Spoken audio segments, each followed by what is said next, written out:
ایک انسان ہے، ایک جگہ پر اس کا مقام بنا ہوا ہے، ایک جگہ پر اس کا مرتبہ بنا ہوا ہے، اس کی عزت ہے، اس کا دبدبا ہے، اس کا رعب ہے۔ وہاں جا کر کسی مسلمان کے لیے جائز نہیں ہے کہ اس انسان کی عزت کو اچھالا جائے۔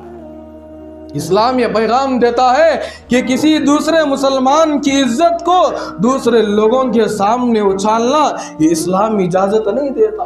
ایک دوسرے کے ساتھ بدسلوکی کے ساتھ پیش آنا یہ ہمارا اسلام طریقہ نہیں سکھاتا۔ گالی کا جواب گالی سے دینا یہ ہمارا اسلام نہیں سکھا رہا ہے۔ گالی کا جواب تماچے سے دینا یہ ہمارا اسلام کا طریقہ نہیں ہے۔ برائی کا جواب برائی سے دینا یہ ہمارے اسلام کا طریقہ نہیں ہے۔ غیبت کا جواب غیبت سے پیش کرنا یہ ہمارے اسلام کا طریقہ نہیں ہے۔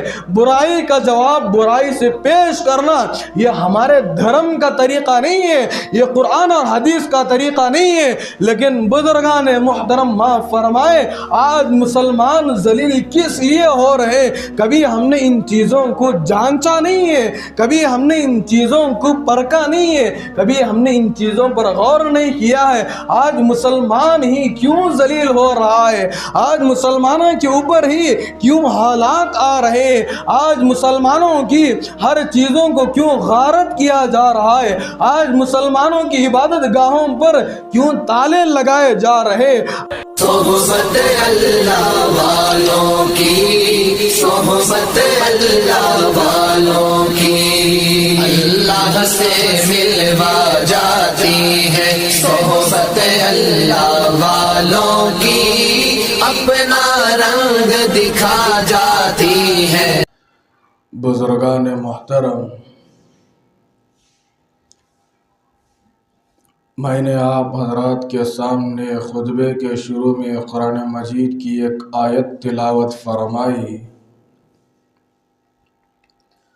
اس میں اللہ تبارک و تعالی یہ ارشاد فرماتے ہیں، ہم نے آدم کے اولاد کو فضیلت عطا فرمائی ہے۔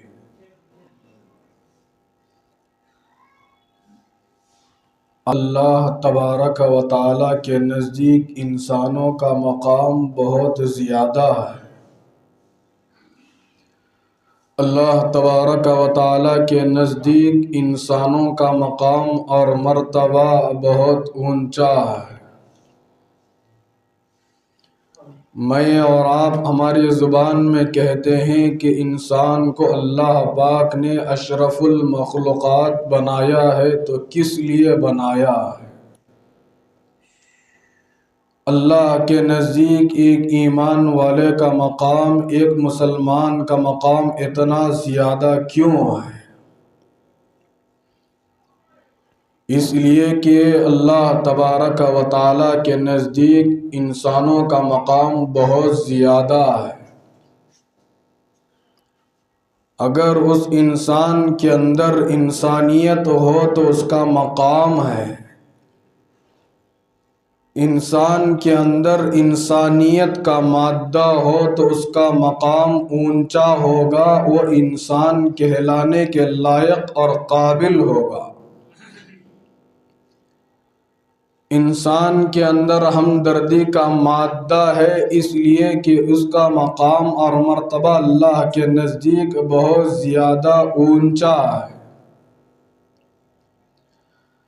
اگر کسی انسان کے اندر انسانیت نام کی چیز نہیں ہے، ہمدردی نام والی کوئی چیز نہیں ہے، دوسروں کے دکھ اور درد میں ساتھ دینے والا مادہ اگر کسی انسان کے پاس نہیں ہے، وہ انسان کہلانے کے قابل نہیں ہے۔ جس انسان کے اندر انسانیت ہو تبھی وہ انسان کہلانے کے لائق ہوگا۔ اگر اس کے اندر انسانیت نہیں ہے تو وہ جانور سے بھی زیادہ بدتر ہے، بلکہ وہ حیوان ہے۔ وہ انسان نہیں ہو سکتا، یا تو وہ درندہ ہو سکتا ہے، یا تو وہ بھیڑیا ہو سکتا ہے، یا تو وہ حیوان ہو سکتا ہے، وہ انسان نہیں ہو سکتا۔ مثال کے طور پر مثال لے لیجئے، مٹھائی ہے، مٹھائی کے اندر اگر مٹھاس نہیں ہے وہ مٹھائی کہلانے کے لائق نہیں ہے۔ اگر مٹھائی کے اندر اگر مٹھاس نہیں ہے، کوئی آدمی یہ نہیں کہے گا کہ یہ مٹھائی ہے۔ مٹھائی ہے تو اس کے اندر مٹھاس کا ہونا لازم اور ضروری ہے۔ نمک ہے تو اس کے اندر نمکینی ہونا، کھارا پن ہونا ضروری ہے۔ اگر کوئی آدمی سفید چیز لا کر کسی کے سامنے رکھ کر یہ کہے کہ یہ نمک ہے اور اس کے اندر نمکین والی کوئی چیز موجود نہیں ہے، کہ انسان اس چیز کو نمک تسلیم کرے گا؟ نمک کے اندر نمکین ہو تبھی وہ نمک کہلانے کے قابل ہے۔ اگر مٹھائی کے اندر مٹھاس ہو تبھی وہ مٹھائی کہلانے کے قابل ہے۔ اسی طرح حضرات علماء نے فرمایا، اگر انسان کے اندر انسانیت ہو تبھی وہ انسان کہلانے کے لائق ہے۔ اگر انسان کے اندر انسانیت نام کی کوئی چیز نہیں ہے، وہ انسان نہیں بلکہ درندہ ہو سکتا ہے، اس لیے کہ انسانیت والی نام کی چیز اس کے اندر سے مر چکی ہے۔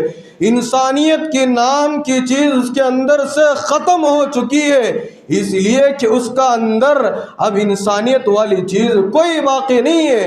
اس کا مقام اور مرتبہ اللہ کے نزدیک اونچا نہیں بلکہ کم ہوگا۔ حضرات علماء فرماتے ہیں کہ انسان کے اندر انسانیت ہو تبھی وہ انسان کہلانے کے لائق ہوگا۔ اسلام مجھے اور آپ کو انسانیت کا سبق اور پیغام دیتا ہے۔ سب سے پہلا انسان حضرت آدم علیہ السلام دنیا میں تشریف لائے، اس کے بعد سے لے کر آخری انسان میرے اور آپ کے آقا جناب محمد الرسول اللہ صلی اللہ علیہ وسلم آخری نبی ہے، آخری پیغمبر ہے، آخری رسول ہے۔ کتنے نبی اس دنیا کے اندر آئے، ہر نبی نے اپنی امت کو انسانیت کا سبق پڑھا کر گئے۔ ہر نبی اپنی امت کو انسانیت کا درس دے کر دنیا سے گئے۔ ہر نبی اپنے قوم کو انسانیت کا سبق پڑھا کر سمجھا کر دنیا سے گئے۔ آخر میں میرے اور آپ کے آقا جناب محمد الرسول اللہ صلی اللہ علیہ وسلم دنیا میں آئے۔ اللہ کے نبی صلی اللہ علیہ وسلم اپنی قوم کو انسانیت کا درس دیتے رہے، اپنی قوم کو انسانیت کا سبق پڑھاتے رہے، لیکن رسول اللہ صلی اللہ علیہ وسلم کے ساتھ کافر لوگ کیسا برا سلوک کیا کرتے تھے۔ کفار مکہ اللہ کے نبی کے ساتھ کس طرح برا سلوک کیا کرتے تھے، لیکن بزرگان محترم نبی کریم صلی اللہ علیہ وسلم نے اتنی ساری اذیتوں کو برداشت کیا، اتنے سارے تکالیف کو برداشت کیا۔ اللہ کے نبی صلی اللہ علیہ وسلم کے دل میں ہمدردی کا مادہ تھا، ہمدردی کا مزاج تھا، ایک دوسرے کو اچھائی کا حکم کرنے کا مزاج تھا۔ اللہ کے نبی صلی اللہ علیہ وسلم کا دل بڑا نرم تھا۔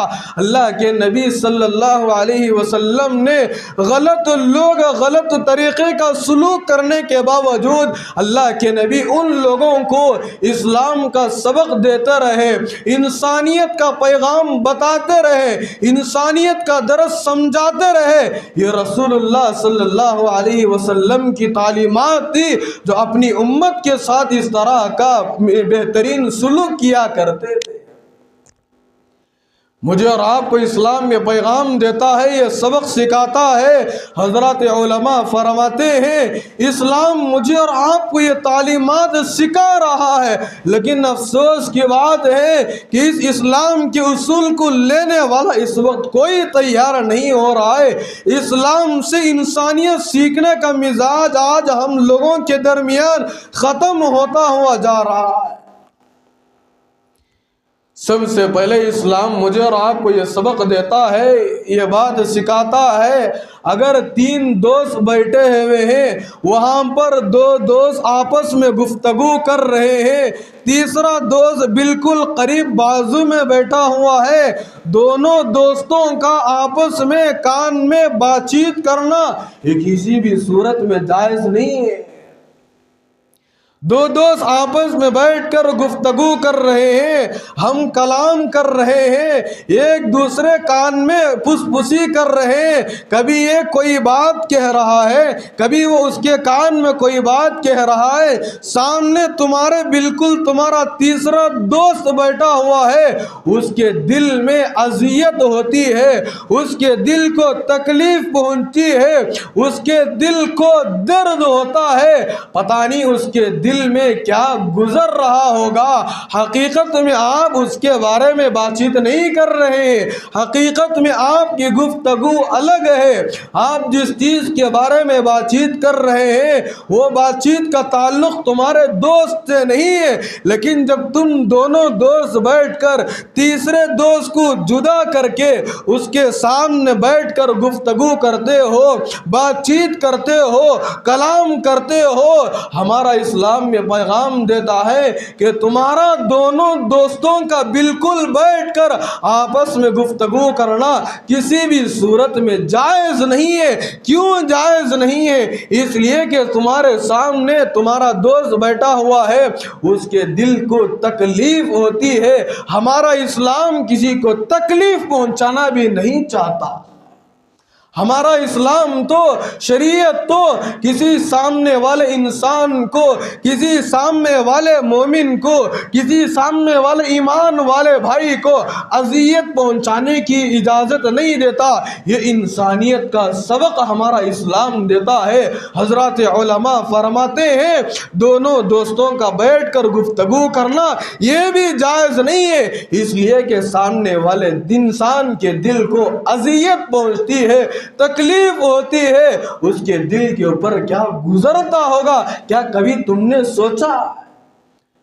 اور آگے بڑھیے، حضرات علماء فرماتے ہیں اگر 3 دوست بیٹھے ہوئے ہیں، تینوں دوستوں کو اردو زبان سمجھ میں آتی ہے، اردو زبان میں بات چیت کرنا آتا ہے، لیکن ایک دوست کو تھوڑا سا کنارے کر کے 2 دوست آپس میں بیٹھ کر الگ زبان بدل کر گفتگو کرتے ہیں، حالانکہ اردو زبان تینوں کو آتی ہے، لیکن 2 دوست الگ سے بیٹھ کر کوئی کنڑ میں بات کر رہا ہے، آپس میں کوئی تیلگو میں بات کر رہا ہے، کوئی آپس میں دوسری دیگر زبانوں میں بات کر رہا ہے۔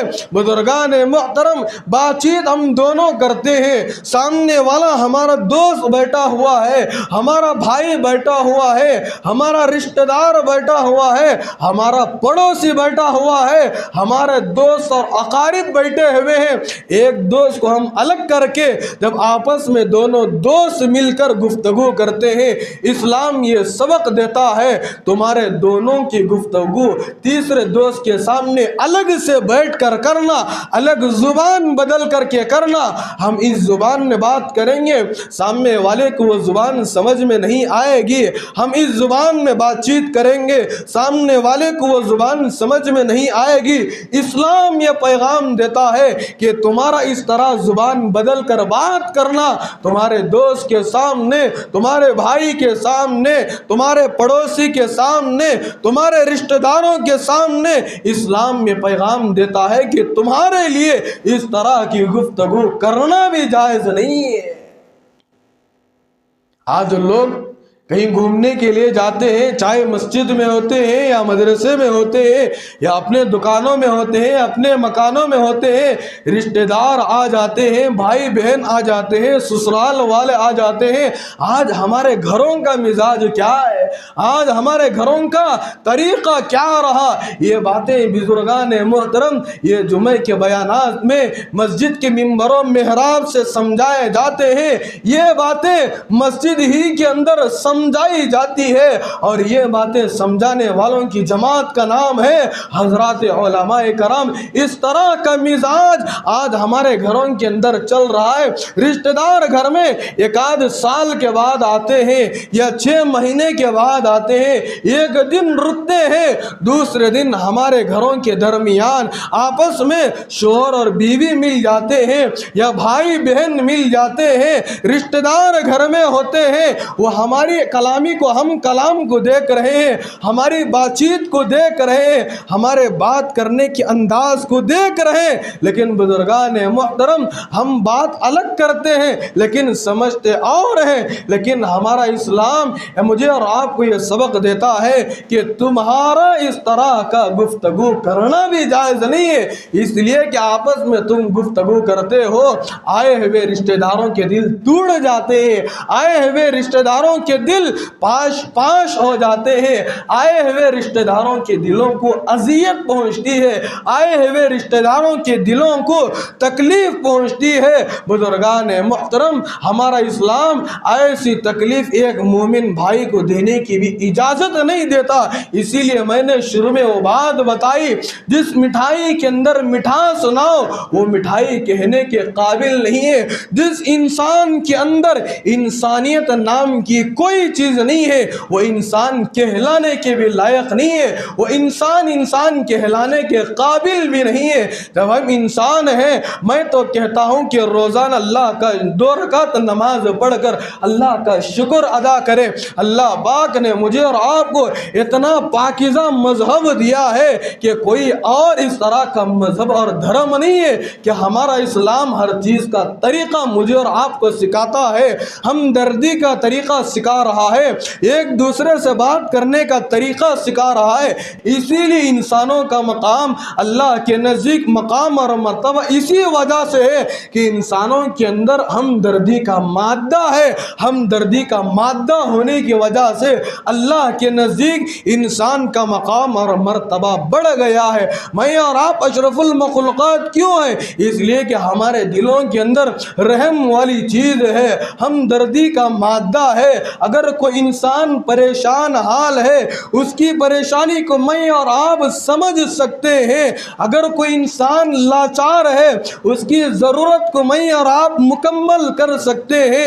ایک یتیم ہے، وہ آ کر ہمارے سامنے مجبوری کو پیش کرتا ہے، ہم اس کی مجبوری کو سمجھ کر اس کی ضرورت کو مکمل کرتے ہیں۔ یہ انسان کے اندر انسانیت کا درد ہے۔ اسی لیے اللہ تبارک و تعالیٰ کے نزدیک اللہ نے قرآن مجید کے اندر کیا فرمایا؟ وَلَقَدْ كَرَّمْنَا بَنِي آدم، ہم نے آدم کی اولاد کو فضیلت عطا فرمائی، اس لیے فضیلت عطا فرمائی کہ اس کے دل کے اندر ہمدردی کا مادہ۔ اور آگے بڑھیے، اسلام مجھے اور آپ کو کس چیز کا سبق دیتا ہے؟ مجھے اور آپ کو اسلام ہر ایک چیز کا سبق دیتا ہے، گناہوں سے بچنے کا مجھے اور آپ کو سبق دیتا ہے۔ اسلام مجھے اور آپ کو یہ سبق دیتا ہے، ایک دوسرے کی عزت کے ساتھ کھلواڑ کرنے کی اجازت اسلام نہیں دیتا، ایک دوسرے کی عزت کو اچھالنے کی اجازت ہمارا اسلام، ہمارا دھرم، ہماری شریعت کسی بھی صورت میں نہیں دیتی۔ ایک انسان ہے، ایک جگہ پر اس کا مقام بنا ہوا ہے، ایک جگہ پر اس کا مرتبہ بنا ہوا ہے، اس کی عزت ہے، اس کا دبدبا ہے، اس کا رعب ہے، اس کا ولولہ ہے، وہاں جا کر کسی مسلمان کے لیے جائز نہیں ہے کہ اس انسان کی عزت کو اچھالا جائے۔ اسلام یہ پیغام دیتا ہے کہ کسی دوسرے مسلمان کی عزت کو دوسرے لوگوں کے سامنے اچھالنا یہ اسلام اجازت نہیں دیتا۔ ایک دوسرے کے ساتھ بدسلوکی کے ساتھ پیش آنا یہ ہمارا اسلام طریقہ نہیں سکھاتا۔ گالی کا جواب گالی سے دینا یہ ہمارا اسلام نہیں سکھا رہا ہے۔ گالی کا جواب تماچے سے دینا یہ ہمارا اسلام کا طریقہ نہیں ہے۔ برائی کا جواب برائی سے دینا یہ ہمارا ہمارے اسلام کا طریقہ نہیں ہے۔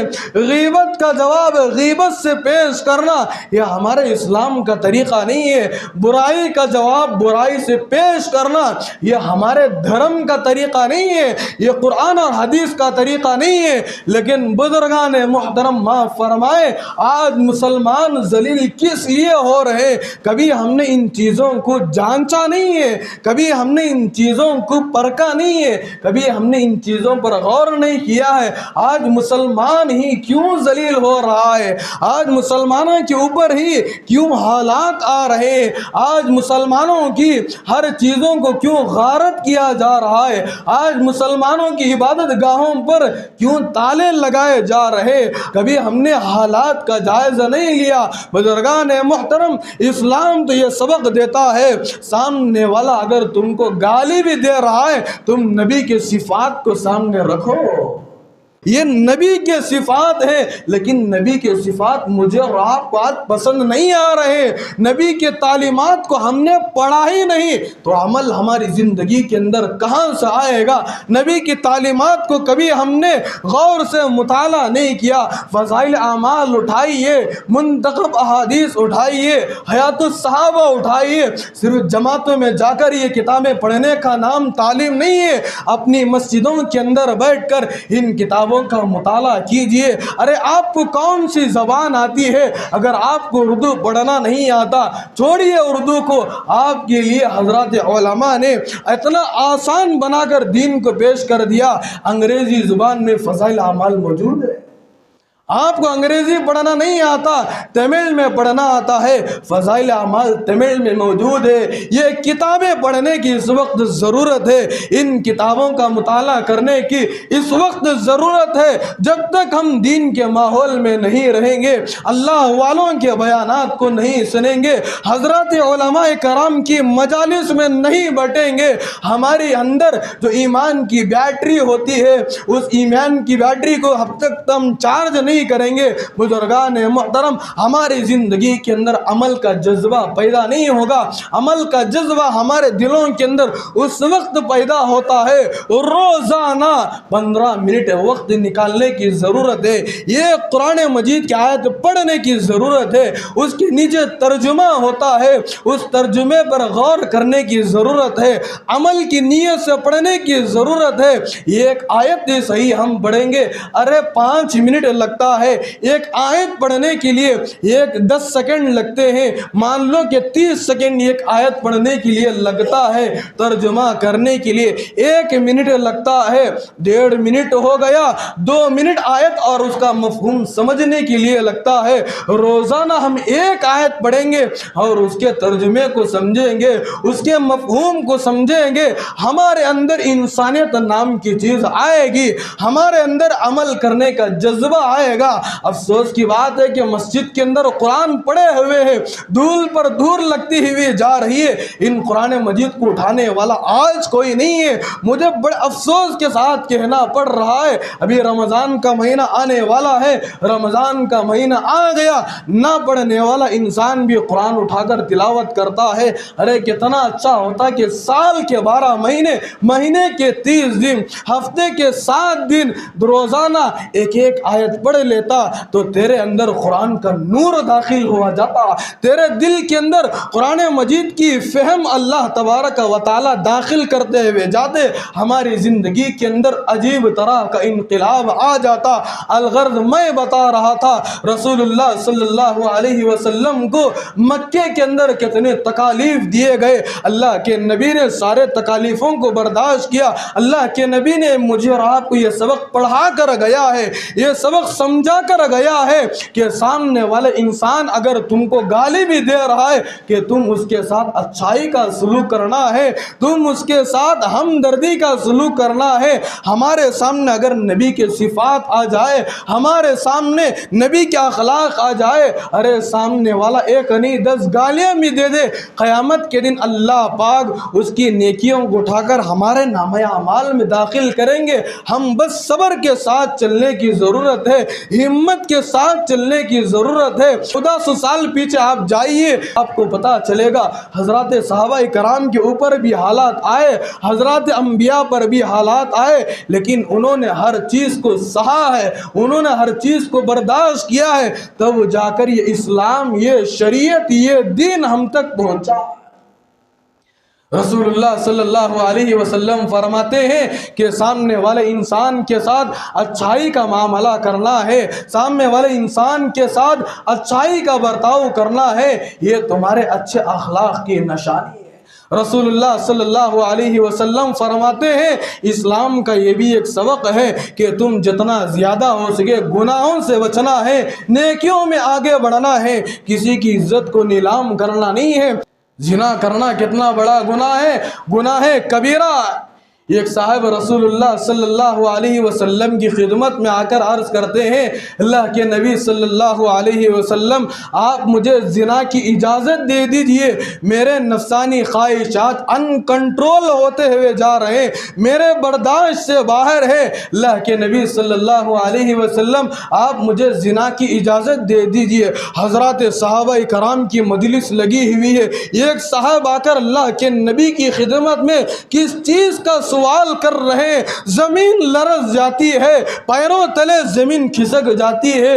حضرات صحابہ کرام کے چہروں پر پریشانی کے آثار ظاہر ہونے لگتے ہیں، سارے صحابہ غصے کا اظہار کرتے ہیں۔ اللہ کے نبی کے پاس آ کر، اللہ کی نبی کی مجلس میں آ کر یہ صاحب زنا کی اجازت مانگ رہے، لا حول ولا قوت الا باللہ۔ حضرات صحابہ رسول اللہ صلی اللہ علیہ وسلم کے سامنے بیٹھے ہوئے ہیں، پورے ادب اور احترام کے ساتھ وہ صاحب سے کہنے لگتے ہیں اللہ کے بندے، اللہ کے نبی کے سامنے آ کر تم کس چیز کی اجازت مانگ رہے ہو، کون سے کام کی تم اجازت طلب کر رہے ہو؟ خاموش ہو جاؤ، اپنی زبان کو لگام لگا لو۔ یہ حضرات صحابہ وہ صاحب کو سمجھا رہے تھے خاموش ہو جاؤ اور اللہ کے بندے اپنی زبان کو بند کر لو۔ اللہ کے رسول صلی اللہ علیہ وسلم کی نظر حضرات صحابہ کرام پر پڑتی ہے۔ اللہ کے نبی فرماتے ہیں اے میرے صحابہ خاموش ہو جاؤ،